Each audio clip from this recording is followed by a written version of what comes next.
Imaginez la scène. Un lac alpin d'une beauté à couper le souffle, le silence du matin à peine troublé par le chant des oiseaux. Vous êtes en vacances avec l'amour de votre vie. Il part pour sa baignade quotidienne et ne revient jamais. Le chagrin vous submerge, la police enquête, mais son corps reste introuvable. Que feriez-vous?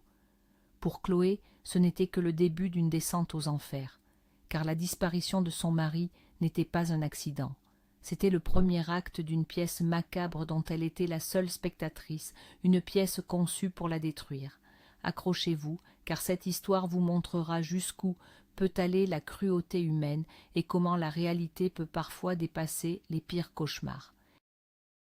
Chloé Dubois, 38 ans, avait enfin trouvé le bonheur.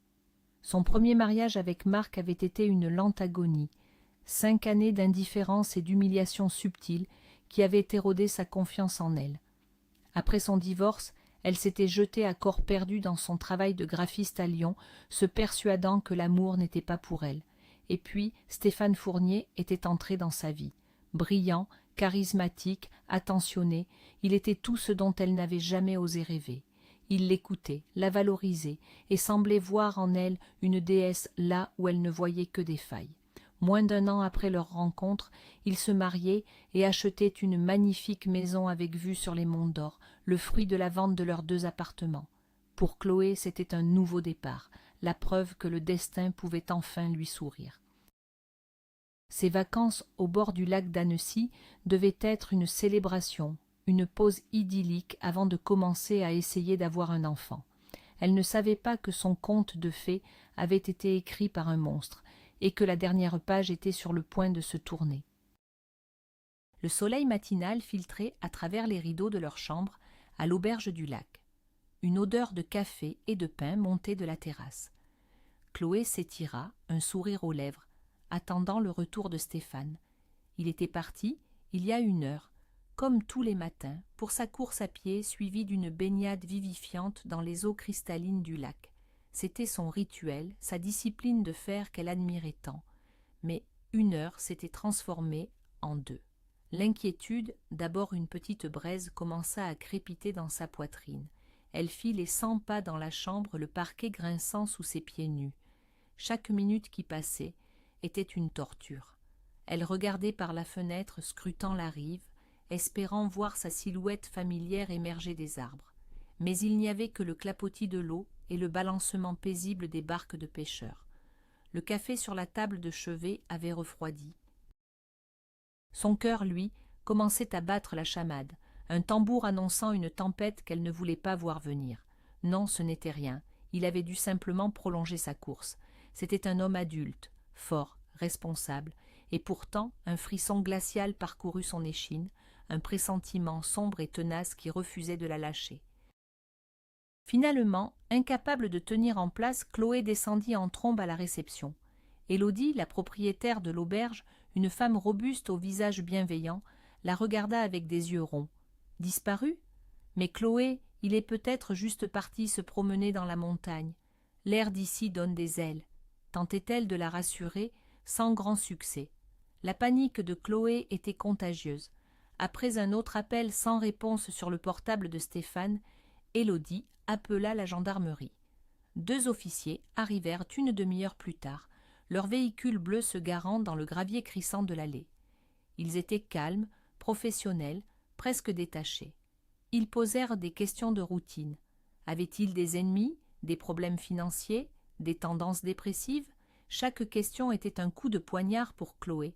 Elle répondait d'une voix tremblante, décrivant un homme parfait, une vie parfaite. L'un des gendarmes, plus âgé, la regarda avec une pointe de pitié. « Madame, le lac est magnifique, mais il est aussi traître. Les courants sont forts et l'eau est glaciale, même en été. Nous allons commencer les recherches, mais il faut vous préparer à tout. » Ces mots, prononcés avec une froideur clinique, firent l'effet d'une claque. La beauté paisible du paysage se mua soudain en un décor menaçant, un monstre liquide qui aurait pu avaler son mari. Assise sur la terrasse, enveloppée dans un plaid fourni par Élodie, Chloé se sentit dérivée. Les questions des gendarmes la replongèrent, malgré elle, dans le passé. Elle se souvint de sa première rencontre avec Stéphane, dans une galerie d'art à Lyon. Elle était là pour le travail, lui pour le plaisir.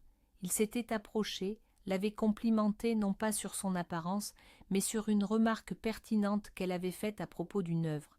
Il avait cette façon de la faire se sentir intelligente, unique. Il était consultant en stratégie, voyageait beaucoup, mais il avait toujours du temps pour elle. Le contraste avec Marc, son ex-mari, était saisissant. Marc ne la voyait jamais. Pour lui, elle était un meuble, une présence fonctionnelle dans leur appartement. Stéphane, lui, la voyait vraiment. Il se souvenait de la couleur de la robe qu'elle portait le jour de leur rencontre. Il lui achetait son thé préféré sans qu'elle le demande. Il l'encourageait dans ses projets professionnels. Il avait reconstruit la confiance que Marc avait mis des années à démolir. Il était son roc, son ancre. Et maintenant, ce roc avait été emporté par les vagues, la laissant à nouveau seule, à la dérive dans un océan de peur et de confusion. Alors que les gendarmes commençaient à ratisser la rive, une famille de touristes revenant d'une excursion matinale fut interrogée. Leur petite fille de 6 ans, Léa, se mit à sautiller en voyant les uniformes. Timidement, elle raconta ce qu'elle avait vu depuis le balcon de leur chambre tôt le matin. « J'ai vu le monsieur avec le short de bain rouge », dit-elle d'une voix flûtée. Chloé retint son souffle. Stéphane portait un short de bain rouge. Il a couru jusqu'au ponton. Il a plongé dans l'eau. Il a fait un grand plouf. Le gendarme s'accroupit à sa hauteur. Et après ma puce, tu l'as vu sortir de l'eau? La petite fille fronça ses sourcils blonds, réfléchissant. Non, maman m'a appelé pour le petit déjeuner. J'ai pas vu le monsieur sortir. Le silence qui suivit fut plus assourdissant que n'importe quel cri. C'était la confirmation, la dernière pièce du puzzle qui s'emboîtait pour former une image insoutenable. Il était entré dans l'eau et n'en était jamais ressorti. La théorie de la promenade en forêt, la dernière lueur d'espoir à laquelle Chloé se raccrochait, venait de s'éteindre. Il était là, quelque part sous cette surface d'un bleu parfait, immobile et froid. 1 heure plus tard, la rive du lac ressemblait à une base d'opération. Le zodiaque rouge des pompiers plongeurs fendait l'eau, et des hommes en combinaison noire de néoprène s'affairaient autour de leur matériel. Le capitaine Leroux, chef de l'équipe de sauvetage, un homme au visage buriné par le soleil et le vent, vint parler à Chloé. Sa voix était grave, empreinte d'une compassion lasse, celle de quelqu'un qui a vu trop de drames. « Madame Fournier, je ne vais pas vous mentir, ce lac est l'un des plus profonds d'Europe. Juste ici, près de la rive, le fond plonge à pic. Il y a des grottes sous-marines, des résurgences. L'eau y est à 4 degrés toute l'année. Un choc thermique peut paralyser le meilleur des nageurs. » Il désigna la surface scintillante. « C'est un miroir. On croit voir le fond, mais ce n'est qu'une illusion. S'il a été pris dans un courant et entraîné dans une cavité, le retrouver sera compliqué. » Chaque mot technique était un clou de plus sur le cercueil de ses espoirs. Elle regardait les plongeurs s'équiper, leurs bouteilles d'oxygène sifflant doucement, et elle voulait leur crier de se dépêcher, de le trouver, de le ramener. Mais elle comprenait à leur lenteur méthodique qu'ils ne cherchaient plus un survivant. Ils cherchaient un corps. La nuit tomba sur le lac, drapant les montagnes d'un voile d'encre. Les projecteurs des équipes de recherche balayaient la surface de l'eau, créant des faisceaux fantomatiques dans l'obscurité. Chloé refusait de bouger de la terrasse, enveloppée dans son plaid comme dans un linceul. Le froid pénétrait ses os, mais il n'était rien comparé au gel qui avait envahi son cœur. Les souvenirs affluaient, désordonnés, cruels. Elle revoyait les dernières années avec Marc, le silence pesant des dîners, ses critiques déguisées en blagues, son absence même quand il était présent. Elle se souvenait du jour où elle avait découvert sa double vie, non pas une liaison passionnée, mais une existence parallèle, froide et calculée, avec une autre femme. Il ne l'avait même pas niée, se contentant de hausser les épaules comme si elle n'était qu'un investissement qui n'avait pas rapporté. Stéphane l'avait guérie de tout ça. Il lui avait appris à rire à nouveau, à faire confiance, à s'aimer. Il lui disait souvent « Mon amour, tu es un trésor que Marc était trop aveugle pour voir. » Et maintenant ce trésor était à nouveau perdu, abandonné sur une rive sombre, regardant des lumières danser sur un tombeau d'eau. Après 2 jours de recherche infructueuse, l'inspecteur Vincent Martel, un homme au regard fatigué qui semblait porter le poids de toutes les tragédies de la région, vint annoncer la nouvelle à Chloé. Il choisit ses mots avec soin, mais leur signification était brutale. « Madame Fournier, nous avons fait tout notre possible. Les plongeurs ont exploré toutes les zones accessibles. Le sonar n'a rien détecté. Compte tenu des particularités du lac, nous devons suspendre les recherches actives. » Suspendre. Le mot était si clinique, si bureaucratique, comme si on parlait d'un abonnement téléphonique et non de la vie d'un homme. « Ça veut dire que vous abandonnez ?» demanda Chloé, sa voix un murmure rauque. « Ça veut dire que nous n'avons plus de moyens à allouer pour le moment, » corrigea-t-il doucement. « Il reste officiellement porté disparu. Mais il faut être réaliste. La réalité. » Chloé avait l'impression que la réalité était une enclume qui lui tombait dessus.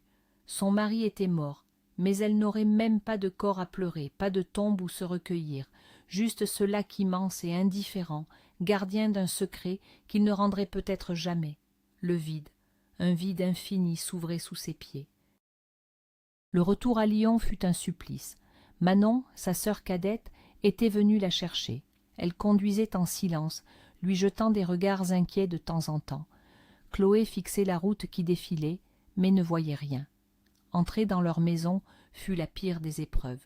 Tout était à sa place, exactement comme il l'avait laissé. Son peignoir à lui, encore accroché derrière la porte de la salle de bain.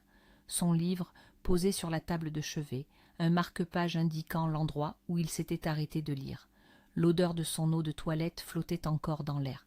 Chaque objet était une relique, un témoin silencieux d'un bonheur anéanti. Elle errait de pièce en pièce comme un fantôme dans sa propre vie. Le silence de la maison était assourdissant. Avant, c'était un silence apaisant, rempli de leur présence mutuelle.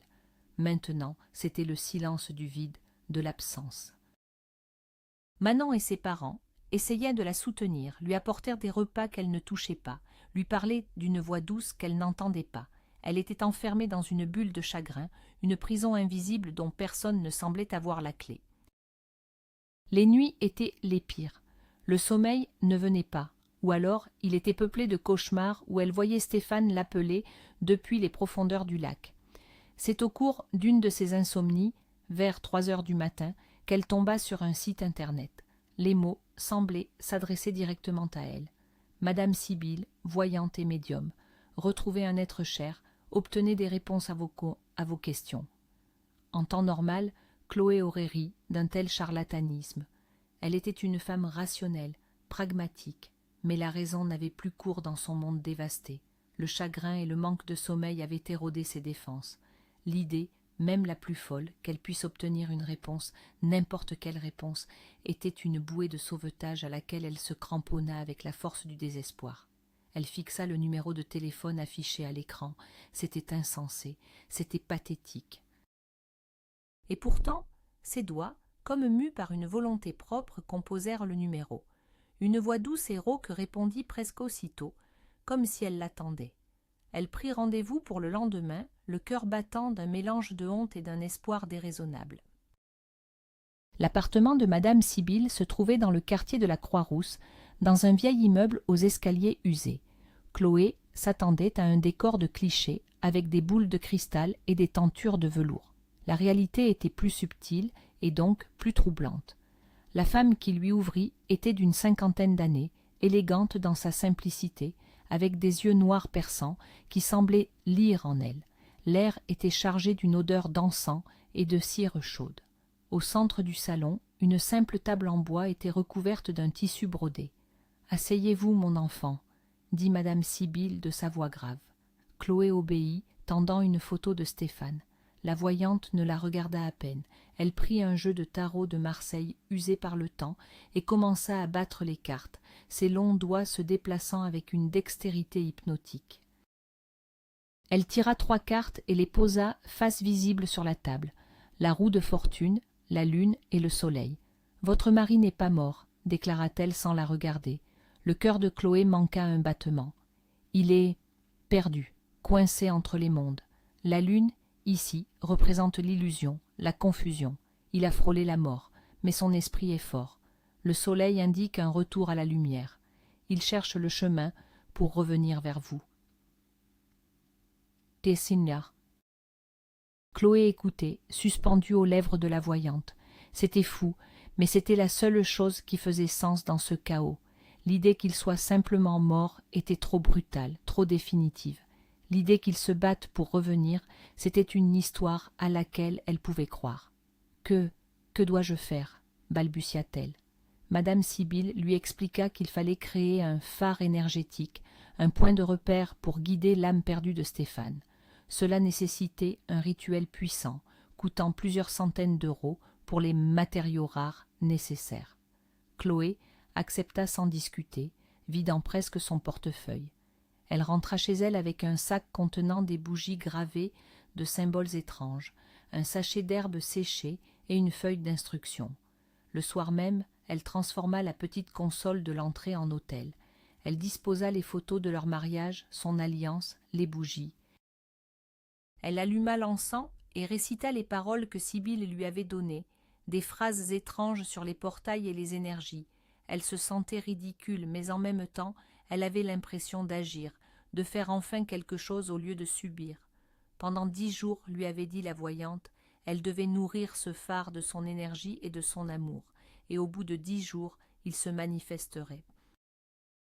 Manon, sa sœur, passa la voir sans prévenir quelques jours plus tard, armée d'un plat de lasagne et d'un air faussement enjoué. En entrant, son sourire se figea. Elle s'arrêta net devant l'autel improvisé, une odeur de sauge brûlée flottant dans l'air. « Chloé, mais qu'est-ce que c'est que ça ?» demanda-t-elle, un mélange d'horreur et d'incompréhension dans la voix. Chloé, sur la défensive, tenta d'expliquer. « C'est pour aider Stéphane à revenir. Une femme très douée m'aide. » Manon la regarda comme si elle était devenue folle. « Une femme ? Une voyante, tu veux dire ? Chloé, tu te rends compte de ce que tu fais ? Tu te fais arnaquer par une charlatan qui profite de ton chagrin. » La dispute fut violente. Pour Chloé, l'incrédulité de sa sœur était une attaque, une profanation de son dernier espoir. Pour Manon, la crédulité de Chloé était le symptôme d'un effondrement psychologique imminent. « Tu ne comprends rien. »« Tu n'as jamais perdu l'amour de ta vie !» cria Chloé, les larmes aux yeux. « C'est toi qui ne comprends pas que tu es en train de sombrer, » répliqua Manon, la voix brisée. La porte claqua, laissant Chloé seule avec ses bougies et son chagrin, se sentant plus isolée que jamais. Le 10e jour arriva, puis le 11e, le 12e. Rien, pas un signe, pas un appel, pas un rêve. Le silence était total, absolu. Le doute que Chloé avait si vaillamment repoussé commença à s'infiltrer dans les fissures de son espoir.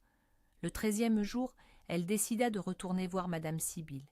Elle avait besoin d'une explication, d'un autre rituel, de n'importe quoi. Elle monta les escaliers de l'immeuble de la Croix-Rousse, le cœur battant. Elle sonna. Pas de réponse. Elle sonna encore, plus fort. La porte de l'appartement voisin s'entr'ouvrit.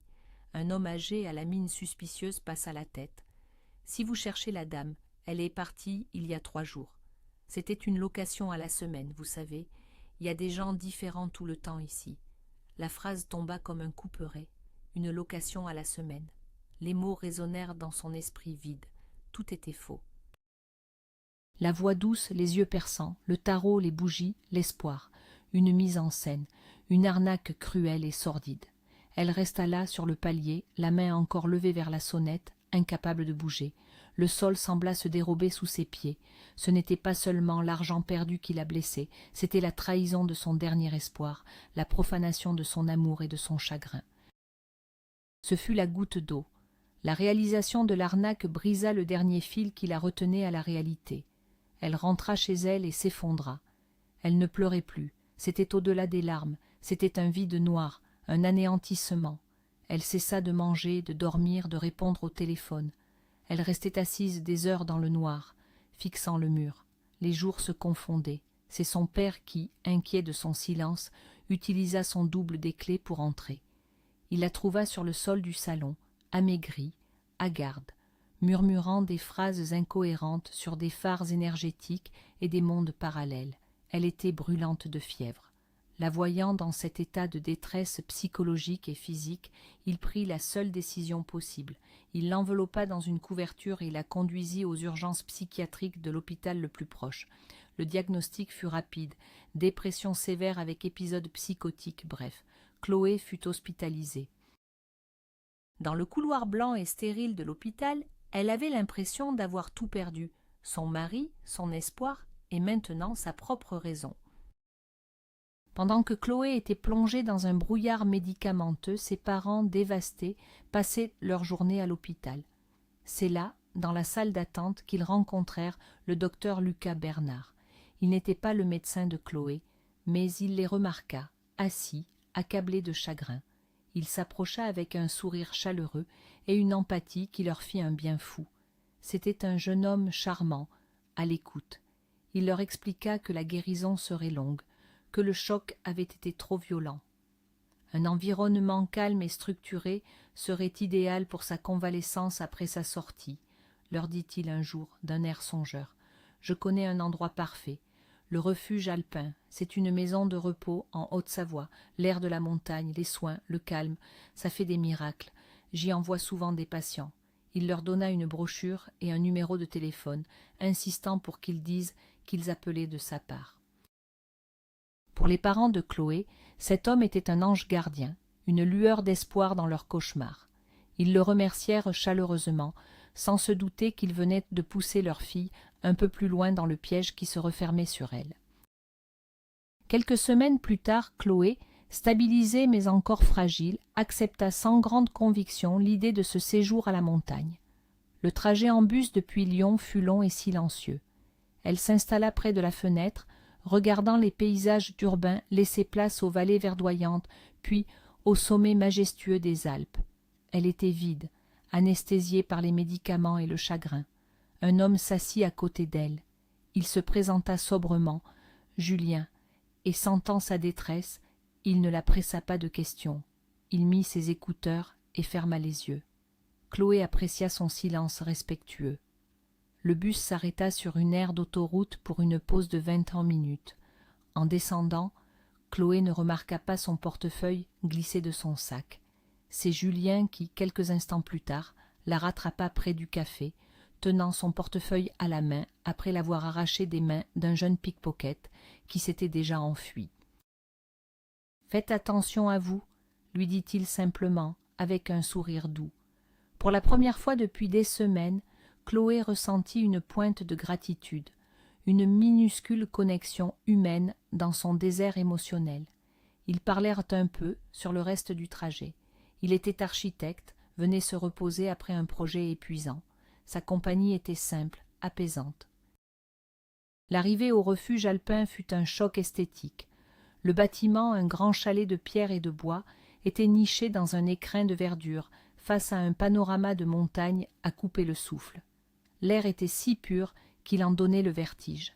Le personnel était accueillant, en particulier un jeune homme à la réception nommé Lucas, qui semblait étrangement familier à Chloé, même si elle ne parvenait pas à savoir pourquoi. Il lui attribua une jolie chambre avec un balcon donnant sur les sommets. Pour la première fois, une brèche apparut dans sa muraille de chagrin. Cet endroit était si paisible, si majestueux, que la souffrance semblait presque déplacée ici. Julien logeait dans le même couloir. Ils se croisèrent plusieurs fois, échangeant des sourires.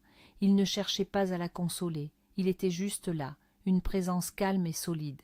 Elle commença à suivre le programme de soins, balnéothérapie, marche douce, séance de relaxation.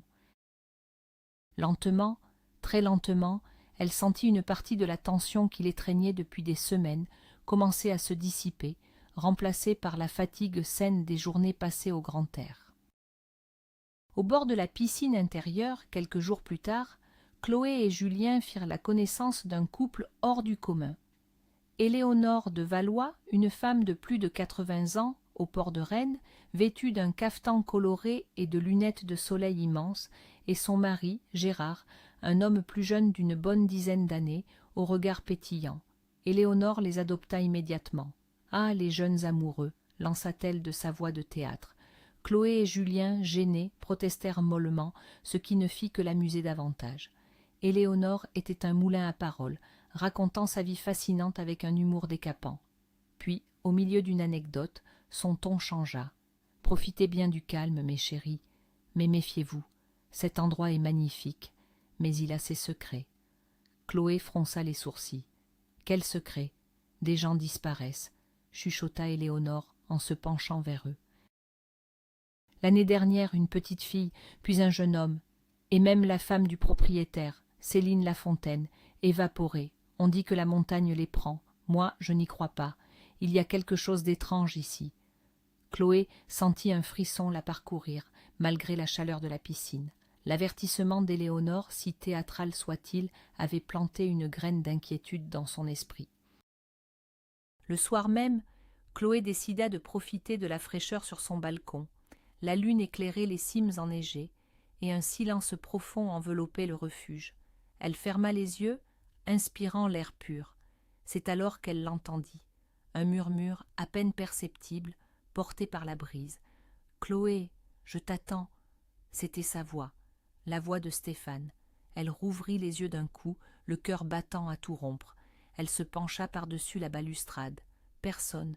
Les autres balcons étaient vides et sombres. C'était son imagination, son deuil.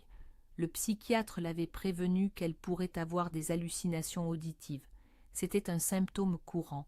Elle rentra précipitamment dans sa chambre, verrouillant la porte-fenêtre.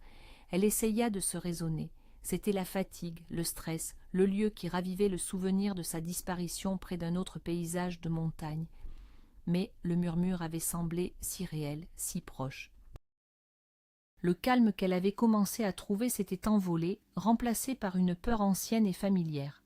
La peur de perdre la raison. Elle avala un de ses anxiolytiques avec un grand verre d'eau, priant pour que le sommeil l'emporte avant que les voix ne reviennent. Le lendemain, pour lui changer les idées, Julien lui proposa une promenade à cheval. Chloé accepta avec hésitation. La balade les mena à travers une forêt de sapins denses et silencieuse. Le martèlement des sabots sur le sentier terreux était le seul son. Ils se sentaient à des kilomètres de toute civilisation. C'est alors qu'une musique s'éleva, semblant venir de nulle part. Une mélodie douce jouée au piano. Chloé se figea sur sa selle. Elle connaissait cette musique. C'était une composition qu'un ami musicien avait écrite pour leur mariage. C'était leur chanson. Ils l'avaient sur une clé USB, ne l'écoutaient que chez eux. Elle ne pouvait pas, ne devait pas, être jouée ici, au milieu de cette forêt. La panique la saisit. C'était une autre hallucination. Tu entends ça ?» demanda-t-elle à Julien d'une voix étranglée, s'attendant à ce qu'il la regarde avec pitié. Il fronça les sourcils, tendant l'oreille. « Oui, c'est bizarre. » « On dirait que ça vient de là-bas. » Il entendait aussi. Ce n'était pas dans sa tête. Un soulagement immense la submergea, immédiatement suivi d'une terreur encore plus grande. Si ce n'était pas une hallucination, alors qu'était-ce? Comment leur chanson pouvait-elle résonner ici? C'était impossible, et une chose impossible qui se produit, ce n'est plus de la folie, c'est autre chose, quelque chose de bien plus effrayant. Secouée par l'incident de la forêt, Chloé rentra au refuge en fin d'après-midi. Julien, voyant son angoisse, lui promit d'en parler au personnel le lendemain. Elle le remercia et regagna sa chambre, aspirant à s'allonger dans le noir. Elle inséra la carte magnétique, poussa la porte et alluma la lumière. Et son cœur s'arrêta.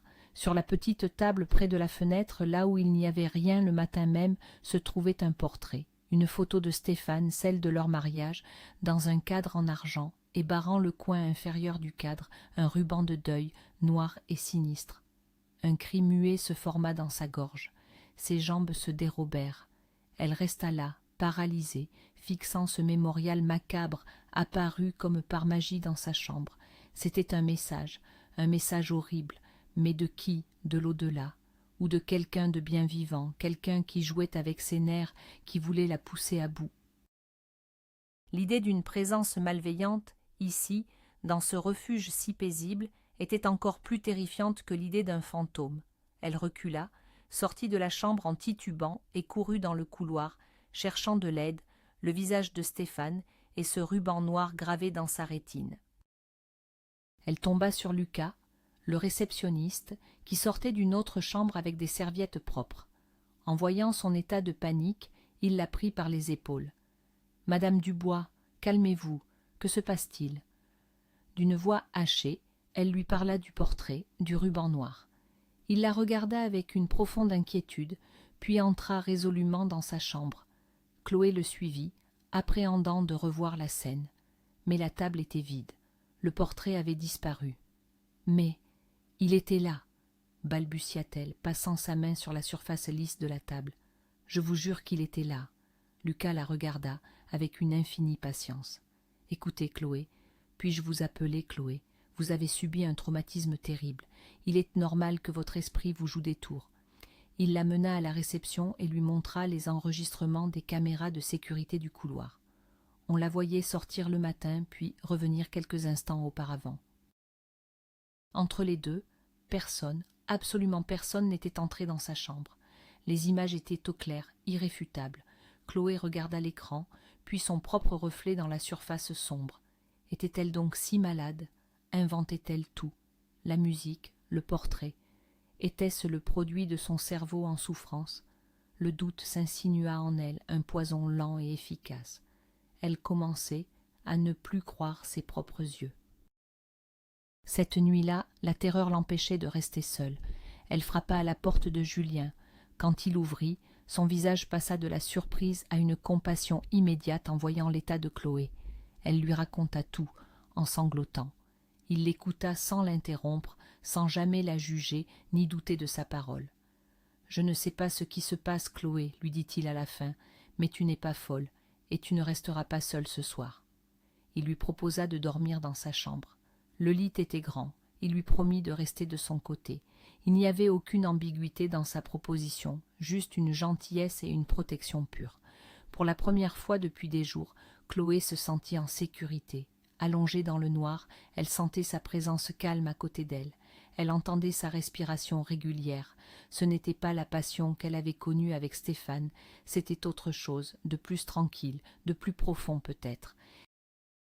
Une solidarité, un ancrage dans une réalité qui lui échappait. Épuisée, elle finit par s'endormir d'un sommeil lourd et sans rêve, protégée par la simple présence d'un homme qui croyait en elle quand elle-même commençait à douter de sa propre santé mentale. Chloé se réveilla aux premières lueurs de l'aube. Julien dormait encore.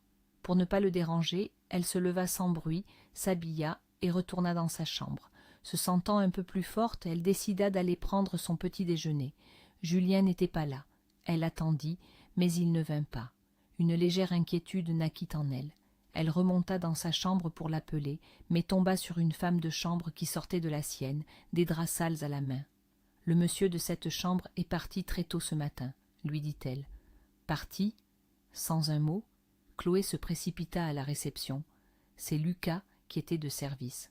« Oui, monsieur Moreau a fait son check-out à 6 heures. Il avait l'air pressé, » confirma-t-il, l'air neutre. Le cœur de Chloé se serra. C'était impossible. Pourquoi serait-il parti comme un voleur après la nuit qu'ils avaient passée? Alors qu'elle tentait de comprendre, son téléphone vibra. C'était un SMS de Julien. Les mots étaient froids, brutaux. « Chloé, arrête de m'appeler. J'ai dû partir. Tes problèmes sont trop lourds pour moi. Je ne veux plus avoir affaire à toi. Oublie-moi. » Elle relut le message 3 fois, chaque mot s'enfonçant en elle comme un éclat de verre. Il l'avait abandonnée, lui aussi. La gentillesse, la protection, tout n'était qu'une illusion. Elle était seule, vraiment, désespérément seule. Le départ de Julien la brisa. C'était la trahison de trop. Le monde entier semblait conspirer pour la laisser seule face à ses démons. Elle s'enferma dans sa chambre, refusant les repas et les soins. Elle se sentait glisser à nouveau dans le vide noir. C'est le lendemain matin que son téléphone sonna, un numéro inconnu. Elle décrocha, la voix lasse. « Madame Fournier, ici le lieutenant Ivan Andris, de la police judiciaire de Lyon. J'assiste l'inspecteur Martel sur le dossier de votre mari. » Sa voix avait un léger accent de l'Est, professionnel et distant. Chloé se redressa, le cœur soudain glacé. « J'ai une nouvelle pour vous. Malheureusement, elle n'est pas bonne. Le corps d'un homme a été retrouvé par des spéléologues dans une grotte sous lacustre hier. L'identification formelle prendra du temps, mais la description correspond. Et il portait une gourmette en argent, gravées des initiales SF, les initiales.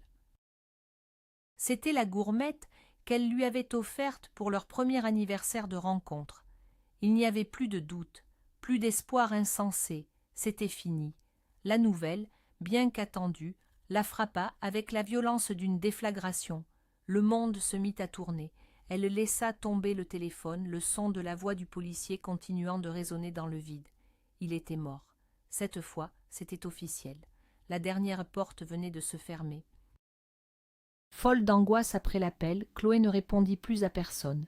Ses parents, alertés par le refuge qu'elle ne sortait plus de sa chambre, décidèrent de venir la chercher immédiatement. Quand son père et Manon arrivèrent le lendemain, ils la trouvèrent dans un état de prostration totale. La nouvelle de la découverte du corps, ajoutée au départ de Julien, l'avait achevée. Pendant que son père s'occupait des formalités de départ, Manon resta avec elle. Elle l'écouta raconter, d'une voix monotone, les événements des derniers jours. Les voix, la musique, le portrait, le départ de Julien, l'appel de la police. Manon, habituellement si prompte à la rationalité, fronça les sourcils. « C'est bizarre cette histoire avec Julien. Ça ne lui ressemble pas, d'après ce que tu m'as dit. Laisse-moi voir son numéro. » Chloé lui tendit son téléphone. Manon composa le numéro et mit le haut-parleur. La sonnerie retentit.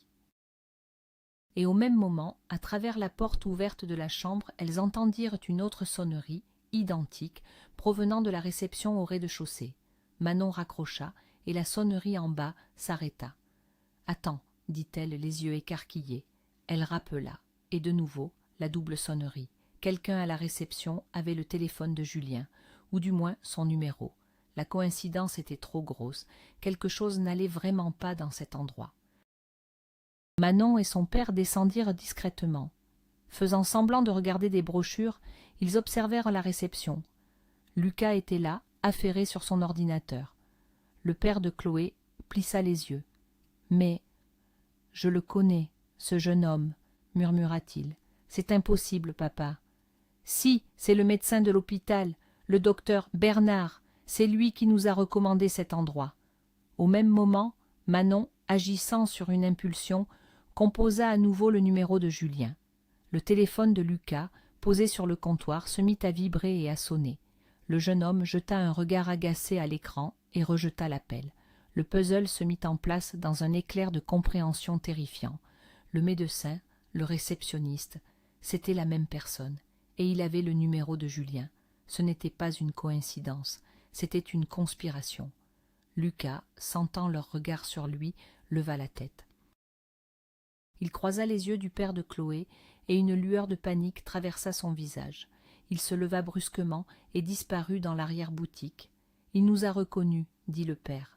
Ils remontèrent 4 à 4 dans la chambre. « Chloé, écoute-moi, » dit Manon, la voix urgente. « On ne sait pas ce qui se passe, mais ce n'est pas toi qui es folle. On est tombé dans un guêpier. » Pour la première fois depuis des semaines, le brouillard dans l'esprit de Chloé se déchira, remplacé par une clarté glaciale et effrayante. Enfermés dans la chambre, ils rassemblèrent les pièces. Lucas, le faux médecin, les avait attirés ici. Il avait le téléphone de Julien, et c'est donc lui qui avait envoyé le SMS de rupture. C'est probablement lui aussi qui avait orchestré les événements étranges pour la pousser à bout. Et ce policier, le lieutenant Andris, « Papa, appelle ton ami au SRPJ de Lyon, » dit Chloé, une idée soudaine germant dans son esprit. Elle composa elle-même le numéro du faux lieutenant Andris. Son père, au téléphone avec son contact, lui fit signe de parler. « Allô, lieutenant Andris, c'est Chloé Fournier. » La voix à l'autre bout du fil était la même, avec son accent de l'Est. Au même moment, son père blêmit. « Juridiquement, on ne peut rien faire pour l'instant, » disait la voix du faux policier. « L'identification prendra plusieurs jours. » Son père raccrocha avec son ami. « Mon contact est formel. » Il n'y a aucun lieutenant Andris à la PJ de Lyon, et personne de ce nom ne travaille sur le dossier de Stéphane. Chloé sentit le sang se glacer dans ses veines. Le numéro qu'elle venait d'appeler était encore un autre mensonge. Tout était faux. La mort de Stéphane, annoncée par un faux policier, était une autre pièce de la manipulation. Mais dans quel but? La réponse était aussi évidente que monstrueuse, la pousser au suicide, pour que quelqu'un hérite de tout. La peur se mua en une rage froide.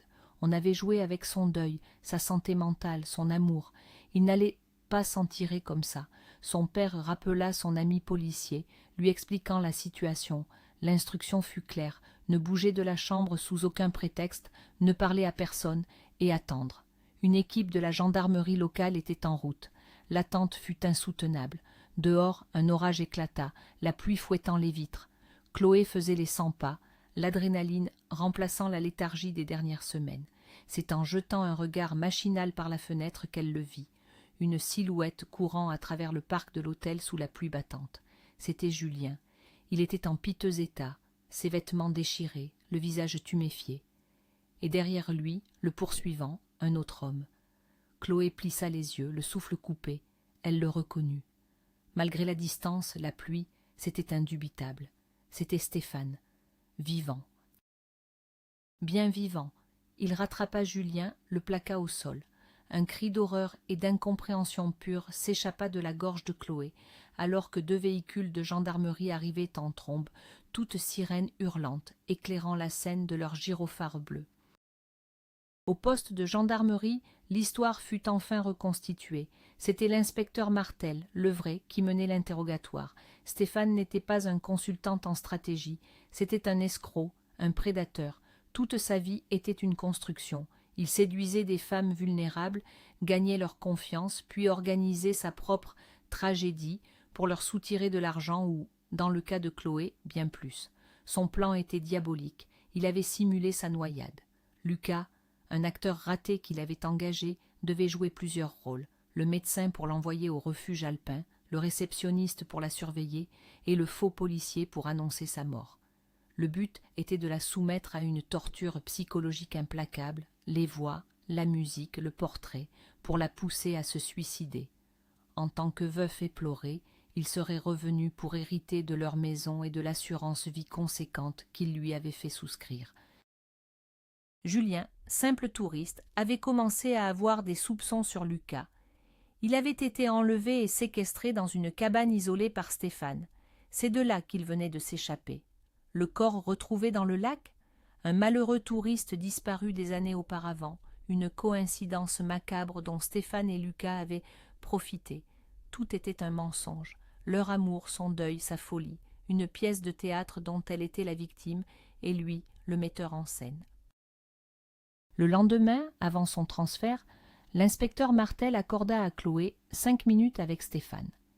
Il entra dans la pièce, menotté, mais avec la même arrogance dans le regard. Il ne montra aucun remords, seulement de l'agacement que son plan ait échoué. « Tu as toujours été plus forte que je ne le pensais, » dit-il avec un sourire narquois. « C'est dommage, c'était une si belle histoire. » En le regardant, Chloé ne ressentit plus de chagrin, ni même de haine, juste un vide glacial et une immense pitié. Il n'était pas un génie du mal, c'était un homme creux, incapable d'aimer, ne vivant que pour le frisson de la manipulation. La seule chose vraie dans toute cette histoire, Stéphane, répondit-elle d'une voix calme, c'est l'amour que j'ai eu pour l'homme que tu prétendais être, et ça, c'est quelque chose que tu ne connaîtras jamais. Elle se leva et quitta la pièce sans un regard en arrière, laissant le monstre seul avec son néant. Dehors, Julien l'attendait. Il n'y avait pas besoin de mots, le cauchemar était terminé. Une nouvelle vie, fragile mais réelle, pouvait enfin commencer. Merci d'avoir suivi cette histoire jusqu'au bout. Si elle vous a interpellé, n'hésitez pas à laisser un pouce bleu, à vous abonner pour ne rien manquer de nos prochains récits et surtout à partager vos réflexions dans les commentaires. Avez-vous déjà été confronté à une situation où votre intuition vous criait que quelque chose clochait, même si tout semblait normal en apparence ?